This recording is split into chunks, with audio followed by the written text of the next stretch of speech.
San Francisco's Office of the Chief Medical Examiner has now confirmed that Victoria Jones, the daughter of actor Tommy Lee Jones, was found dead in the city on New Year's Day.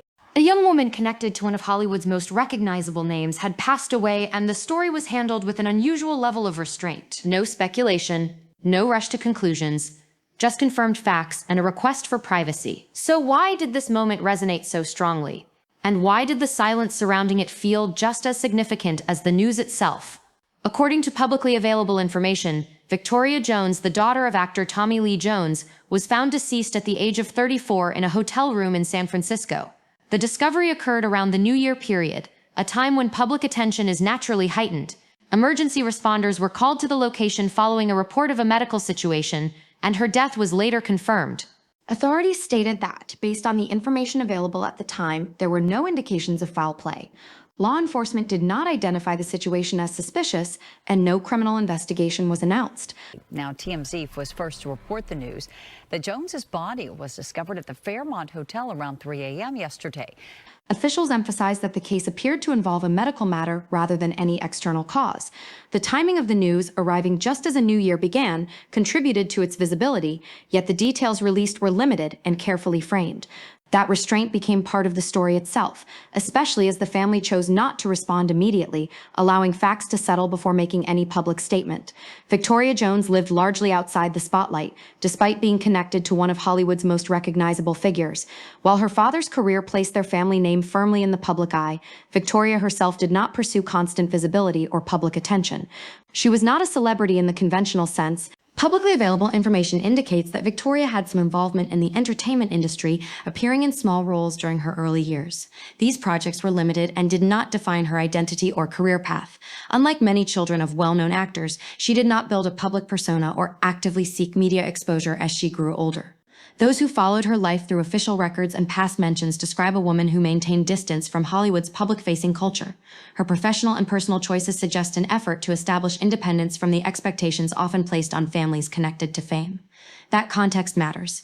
It helps explain why there is relatively little publicly documented about her daily life, ambitions, or long-term plans. Victoria's story is not one of celebrity rise or public narrative arcs. It is the story of someone who existed mostly outside headlines, known primarily to family, friends, and a close circle rather than a global audience. Understanding this background is essential to understanding the tone surrounding the news.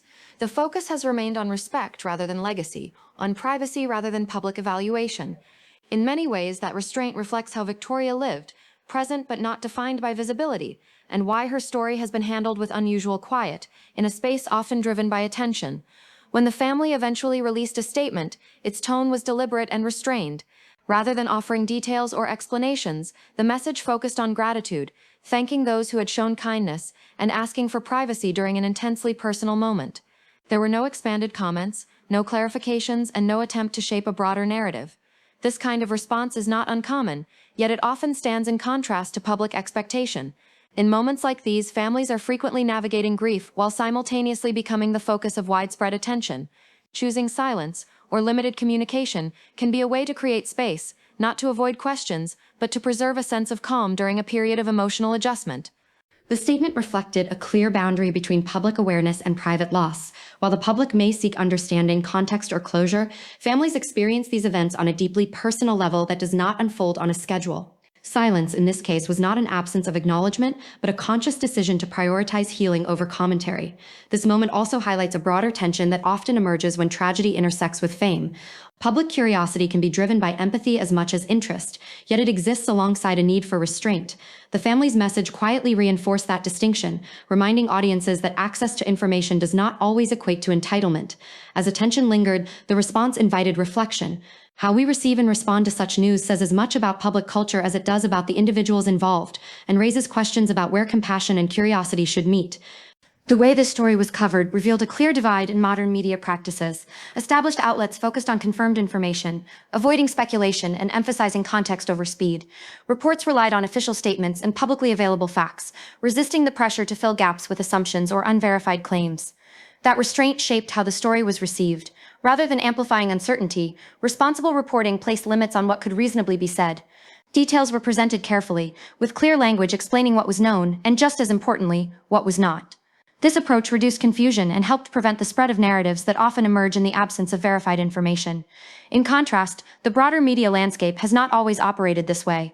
Historically, stories involving well-known families were frequently driven by urgency and conjecture. In this case, however, many outlets appeared conscious of the sensitivity involved, adjusting tone and pacing to reflect the gravity of the situation, rather than the potential for attention. This shift points to a broader change in how sensitive subjects are handled. Audiences are increasingly critical of speculation, and media organizations are responding by prioritizing accuracy and restraint. The result is coverage that informs without overwhelming and acknowledges loss without turning it into spectacle. As this approach becomes more common, it raises an important consideration. If responsible reporting shapes public reaction, how might continued restraint influence the way society engages with difficult news, especially when private grief intersects with public awareness? This moment draws attention to a long-standing tension between public interest and private life. When someone is connected to a well-known figure, that connection can extend visibility far beyond what they personally choose. Fame, even when indirect, often reshapes the boundaries of privacy in ways that are difficult to control. In situations like this, public curiosity is not necessarily rooted in intrusion. Many people engage with such stories out of empathy, seeking understanding rather than details.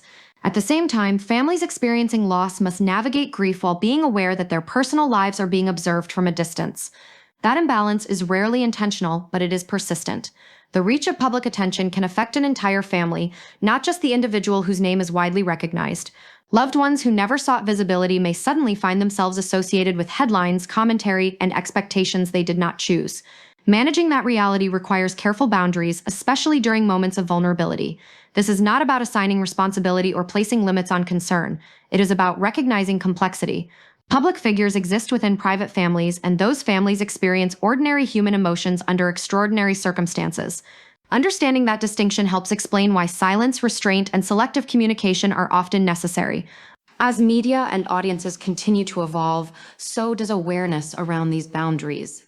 There is growing recognition that access to information does not require constant expansion, and that respect can coexist with interest.